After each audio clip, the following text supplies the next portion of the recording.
told your friend you're not okay? And tell me what's wrong and why you never said you felt that way. Hi loves, welcome back to my channel. So I'm back.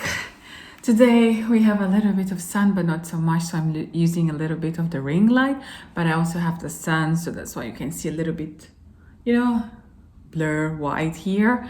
But I think this looks okay. What do you think? Let me know what you think down below. So today I come with a video.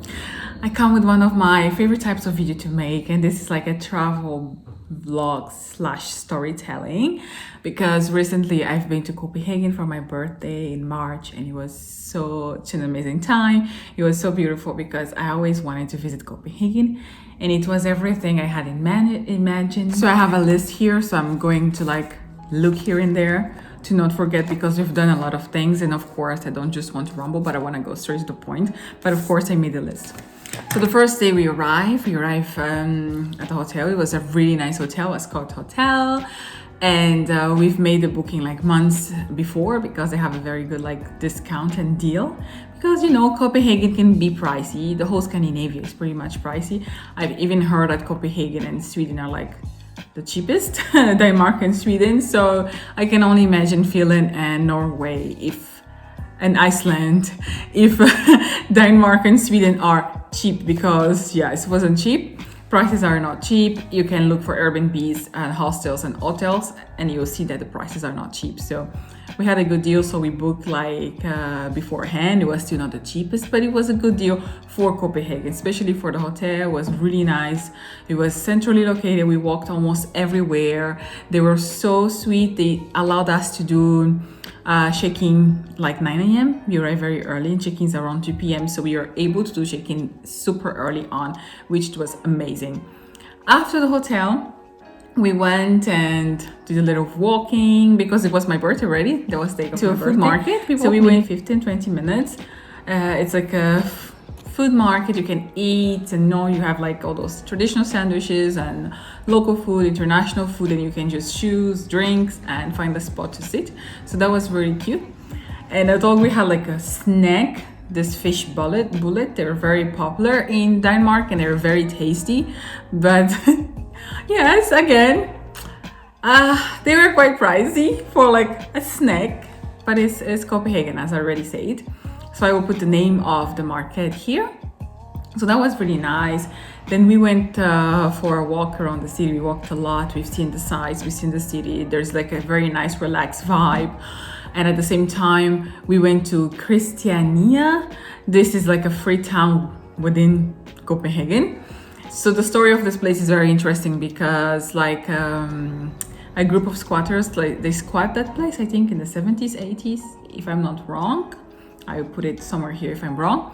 They squat the place, and they make their own town with their own regulations, and the government kind of allow them to exist. So it's a very special place to see. You're not allowed to go around there, take pictures and videos. So I filmed a little bit the entrance when we were going out, but it's a very interesting place to see. So I really recommend, if you are in Copenhagen, to pay a visit to Christiania town. We went to the library afterwards. We went to the library, the Black Diamond National Library. That was a very cool place, because it's in front of the water, and you can still go there and study. You have people from universities, they're there and studying, and they call Black Diamond because it looks like a black diamond from the outside. If you see from the outside, and it reflects in the water. So it was a very impressive building. So it was nice to spend a little bit of time there. And yes, we just enjoy a little bit, went and had some Danish pastries, because they have the best pastries ever. We were in the coffee shop every single day, especially our favorite one was, what's the name? Expresso House. Expresso House. It's actually from Sweden, but they have all over Denmark. They also have in Berlin, but not as many. And they have the best Danish pastries and coffee, and the vibe is just so cool. So we were there having pastries every day. Then we head to the hotel, we relaxed a little bit and got ready for my birthday. It was a really nice restaurant, also not far from our hotel. We walked maybe 15 minutes and we were there. They were so lovely. The food was great. It was a very nice ambiance. The lady was amazing. You know, she was talking to us all night. She was perfect service, perfect food. So it was a great start to Copenhagen and to next day we went to the famous Nyhavn. It's where you have those colorful houses and buildings, and you have like also the water in front, and you have boats. So it's very beautiful and picturesque. So you have a lot of tourists, you have a lot of restaurants and things happening around that area. It looks a little bit like Amsterdam, but it was beautiful. It was nice for a walk. Again, it was very close to our hotel. I think we also walked there. We walked a lot in Copenhagen. It's a very walkable city. Also, it's very good for bikes. You know, there's bikes everywhere in Copenhagen. I've seen more bikes than I've seen cars, sorry. And we wanted to rent a bike, but it was like so cold. I would die. I was not made for the cold, and especially when you're in a bike, there's so much wind. So I was like, I'm not doing this. I was like, first I was motivated. I'm like, I'm just gonna put my very heavy jacket and I'm gonna be fine. But every time I go out and there's so much wind, the days we were there, I don't know if March is the wind month, it was crazy. So I was like, I'm not doing this. So Nyhavn was really nice. Then we also went to this very beautiful church on the way. We had a nice lunch. That was the best steak salad that I had in my life. That was really, really good and super affordable. I think it was the most affordable dish we had in Copenhagen, and it was delicious. So I super recommend that place. I will write somewhere here. So that was amazing. Afterwards, we also tried to explore the human library. They have a library in Copenhagen, which they call the human library. It's where humans are like books. So they take volunteers to it's kind of like therapeutic to read other humans, but they have different events. So of course, when we get there, it was closed, and they have an event maybe a week or 2 weeks from the time we were there. So that's something I heard from my friends. So I was very curious. So we visit the place, and yeah, we wish it was open, but it is what it is. Maybe next time. So maybe you can also check out and see if when you're planning to go to Copenhagen, you're able to find the human library. We also went to Rosenborg Palace. It's this huge palace, and there's lots to see inside. And it was really nice. It was nice for like 1-2 hours in the afternoon. There's a lot of history, a lot of art inside. And I would advise, if you're staying more than 2 days in Copenhagen, we only did the 1-day pass. It's already quite pricey. I think it's about 50 euros per person. You can find online in websites like Get Your Guide and others. It's a Copenhagen exploration card. So this card is a little bit like the one you get in Japan. I think they are trying to make it easier for foreigners because it's quite pricey to visit Copenhagen. So you can get like a pass for 1, 2, or 3 days. And with this pass, it's included like most of the public transports in the city. So you can take the bus, train, and everything.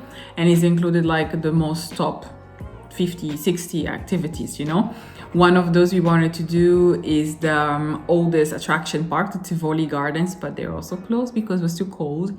So we researched the places we wanted to go, and we saw like the entrance fee, they're quite high. They're like 20 euros, 15 euros, 30 euros. So it made sense to get like the pass for 1 day to explore a lot of the stuff we wanted to do. So I would advise you to look at this Copenhagen city card. While in Copenhagen, we also went to Sweden because Malmo is just like 45 minutes away from Copenhagen. So it's very easy to go from to Copenhagen to Sweden. And yeah, it's very nice for a day trip. It was a very cute city. We took a walking tour, a free walking tour. It was really nice.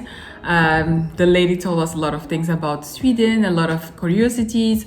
That was a very interesting tour. That was my first time I did one of those tours. We went around the city. She told us a lot of curiosities, and that was good. We spent like 4 or 5 hours. So we've seen a lot of Malmo, and we also had the best meatballs ever. So we went to this very famous place for meatballs. I've heard not only in Malmo, but also in Sweden. So it was really delicious. And yeah, it was a nice day trip. So I would advise anyone who is in Copenhagen to also take a day trip to Sweden because it's super easy and close, and tickets are quite affordable. So you get 2 countries in one, 2 cities, let's say. So that's why I'm not making a whole video about Sweden, because we only spent a couple of hours. So I don't know. what would I say in a like 5 hours video? So that's why I'm just including that into the Copenhagen itinerary. And our last day in Copenhagen, it was really relaxing. We took also boat tour. It was a long boat tour. It took more than like almost 2 hours. I thought like it would take like an hour, but it took almost 2 hours. But it was really cool. We saw like the whole. It's a very nice city. It's a very nice city. It's calm. It's clean. It's organized. The people are friendly. So I really, really enjoyed my trip to Copenhagen. Right, it's amazing. I would love to go back maybe in summer. My camera just had a shutdown when I was talking about the boat tour. The boat tour took like so long I even fall asleep, but it was really cool. And yeah, that's pretty much what we've done in Copenhagen. Then we ended up the night in a very nice bar. We went for a quick dinner in an American restaurant, and then we went for a very nice pub. They have very nice old school songs and drinks. And for Copenhagen standards, actually it was quite a cool as well. So again, I'll put somewhere here. So that was our trip to Copenhagen. It was really nice. It was really cool. We really enjoyed everything we've done. The city was clean, people were friendly. It was so easy to go around, to navigate, very walkable, also very good for cyclists if you can take the cold. So I would love to go back because I really enjoyed the vibe. I would like to go to Tivoli Gardens when they're open, maybe in summer. Overall, it was a really nice city and I really enjoyed to spend my birthday there, and I hope you guys also enjoy this vlog storytelling. So if you've been to Copenhagen or you want to go to Copenhagen, what would you like to see? What do you advise people to do? I would love to hear your opinions. So I hope you enjoyed this video. I hope it was helpful. If it was, I will see you next time. You know what to do. Bye.